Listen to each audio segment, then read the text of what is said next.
السلام علیکم ورحمۃ اللہ وبرکاتہ نحمدہ ونصلی علی رسولہ الکریم اما بعد۔ محترم و مکرم و قابل احترام تمام ہی ناظرین کرام، امید قلبی ہے کہ آپ تمام ہی خیریت و عافیت سے ہوں گے۔ معزز ناظرین، ہمارا چل رہا تھا سلسلہ عشرہ مبشرہ کے اوپر۔ ہم کل 7 صحابہ تک پہنچ چکے تھے۔ اب ہم 8ویں صحابی عشرہ مبشرہ کے اندر سے حضرت سعد بن ابی وقاص رضی اللہ تعالی عنہ کی سیرت کو، آپ کی تاریخ کو آپ حضرات کے سامنے لے کر حاضر ہوئے ہیں۔ حضرت سعد بن ابی وقاص رضی اللہ تعالی عنہ، ان کا جو خاندان تھا یہ قبیلہ قریش ہی کے اندر سے ایک شاخ بنو زہیرہ کے اندر ان کا شمار ہوا کرتا تھا۔ بنو زہیرہ کے اندر سے حضرت آمنہ آپ صلی اللہ علیہ وسلم کی والدہ محترمہ بھی بنو زہیرہ کے اندر ہی سے تھی۔ حضرت سعد بن ابی وقاص رضی اللہ تعالی عنہ کے جو والد محترم تھے تو ان کی چچا زاد بہن تھی حضرت آمنہ۔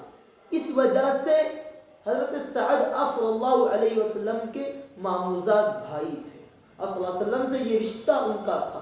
5ویں پشت کے اندر جا کر آپ صلی اللہ علیہ وسلم سے ان کا جو سلسلہ نسب ہے وہ مل جاتا ہے۔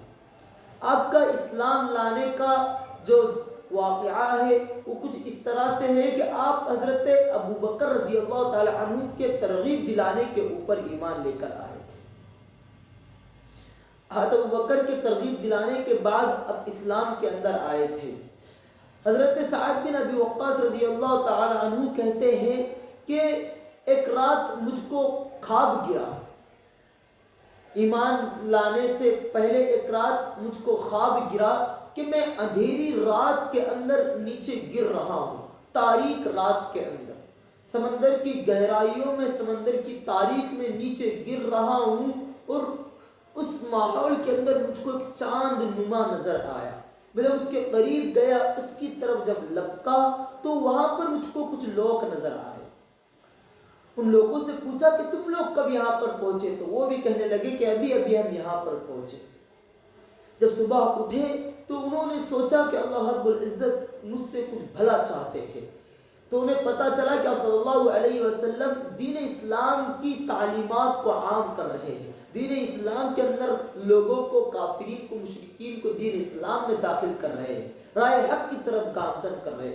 تو حضرت سعد آپ صلی اللہ علیہ وسلم کی تلاش میں نکلے تو پتہ چلا کہ ایک مقام پر آپ صلی اللہ علیہ وسلم تھے، وہاں پر پہنچے اور آپ صلی اللہ علیہ وسلم کے ہاتھوں، آپ صلی اللہ علیہ وسلم کے پاس جا کر ایمان کے اندر داخل ہوئے۔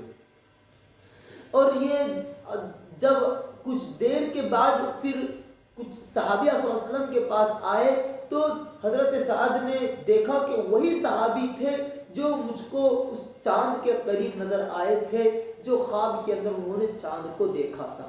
اس میں حضرت ابو بکر تھے، حضرت علی تھے اور ایک کوئی صحابی ان کو نظر آئے تھے۔ یہ ان کے ایمان لانے کا واقعہ تھا۔ ان کے ایمان لانے کے بعد ان کی جو والدہ تھی وہ بہت ہی ناراض ہو چکی تھی ان سے، اور ان کی والدہ سے ان کو بہت ہی زیادہ دلچسپی دلی، ان کی والدہ سے بہت ہی زیادہ دلی محبت ان کو تھی۔ تو ان کی والدہ نے کہا کہ تو اپنے باپ داداؤں کے ایمان کو چھوڑ کر کوئی نئے مذہب کو اپنا رہا ہے، تو جب تک اس مذہب کو چھوڑے گا نہیں، اپنے باپ داداؤں کے مذہب کے اوپر نہیں آئے گا، اس وقت تک میں کھانا نہیں کھاؤں گی۔ ان کی والدہ نے کھانا پینا بند کر دیا اور کہا کہ میں اسی حالت میں مر جاؤں گی لیکن کھانا نہیں کھاؤں گی۔ انہوں نے اپنی والدہ کی ان کے والدہ کو کئی مرتبہ بار بار ان کے پاس جاتے کہتے کہ امی جان کھانا کھا لیجئے، مت ناراض ہوئیے، لیکن ان کی والدہ نے نہ مانی، ان کی والدہ مان ہی نہیں رہی تھی۔ پھر جب ان کی والدہ بالکل لاغر ہو گئی، کھانے نہ کھانے کی وجہ سے بالکل کمزور ہو گئی، تو حضرت سعد کو جوش آیا اور فوراً حضرت سعد نے کہا کہ آپ مجھ کو بہت پیارے ہیں، لیکن آپ سے زیادہ اللہ اور اللہ کے رسول مجھ کو پیارے ہیں۔ اگر اللہ رب العزت تم کو 100 جانیں بھی دے دے اور ایک ایک کر کے وہ ساری جانیں بھی چلی جائے، تب بھی میں اللہ اور اس کے اللہ کے نبی اور اس کے دین کو ہرگز بھی نہیں چھوڑ سکتا۔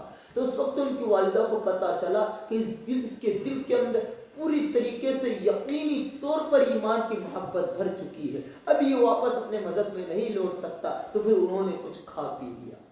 حضرت سعد رضی اللہ تعالی عنہ تمام ہی غزوات کے اندر شریک رہے۔ جنگ احد کے اندر آپ کا عظیم کارنامہ کچھ اس طرح سے تھا کہ جب دوسرا راؤنڈ ہو رہا تھا جنگ احد میں، اس وقت چند صحابہ صلی اللہ علیہ وسلم کے پاس تھے، اس میں سے ایک حضرت سعد بن ابی وقاص رضی اللہ تعالی عنہ جو آپ صلی اللہ علیہ وسلم کے پاس تھے، وہ اپنی ترکش سے تیر نکال کر کافروں پر حملہ کر رہے تھے۔ تو ان کی ترکش سے سارے تیر ختم ہو گئے، آپ صلی اللہ علیہ وسلم کی ترکش سے بھی انہوں نے تیر نکال کر کافروں پر حملہ کرنا شروع کیا۔ اس وقت آپ صلی اللہ علیہ وسلم ان کو کہہ رہے تھے ارمی سعد، ارمی یا سعد، ارمی یا سعد، کہ تیر چلاؤ اے سعد، تیر چلاؤ اے سعد، فدا کا امی و ابی، تم پر میری امی اور ابو، تم پر میرے ماں باپ فدا ہو۔ آپ صلی اللہ علیہ وسلم نے یہ ان سے کہا تھا۔ تو آپ صلی اللہ علیہ وسلم کے اسی بول کو انہوں نے اپنی زندگی کے اندر یاد رکھا تھا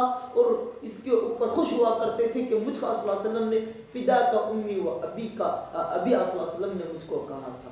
اس کے بعد حضرت عمر کے زمانے کے اندر بھی آپ کا جنگی عظیم کارنامہ ہے کہ اس کے بعد حضرت عمر رضی اللہ تعالی عنہ کے زمانے میں حضرت عمر نے جب مجوسیوں آگ کی پوجا کرنے والوں کے خلاف اعلان جنگ جاری کیا، اس وقت حضرت سعد کو اسلامی جھنڈا عطا کیا اور ان کو اس جنگ کے اندر بھیجا۔ حضرت سعد نے اس محاذ کے اوپر کامیابی حاصل کی اور ان لوگوں کا جو ایک شہر تھا مدین، اس شہر کے اندر بھی ان کا قبضہ تھا، تو وہاں پر سے بھی حضرت سعد نے وہاں پر بھی جا کر کے فتح حاصل کی اور سارا مال غنیمت یہ حضرت عمر رضی اللہ تعالی عنہ کے پاس بھیج دیا۔ یہ تھی حضرت عمر رضی اللہ تعالی عنہ کی سیرت، جس میں سے چند نکات کو، جس میں سے چند عظیم پہلوؤں کو ہم نے آپ حضرات کے سامنے بیان کیا۔ اللہ رب العزت ہم تمام کو صحابہ کرام کی عزت عظمت کی حفاظت کرنے والا بنائے اور صحابہ کرام کی سیرت کے مطابق ہمیں زندگی گزارنے والا بنائے۔ اللہ رب العزت ہم تمام کا عمل کرنے کی توفیق عطا فرمائے۔ وآخر دعوانا الحمدللہ رب العالمین۔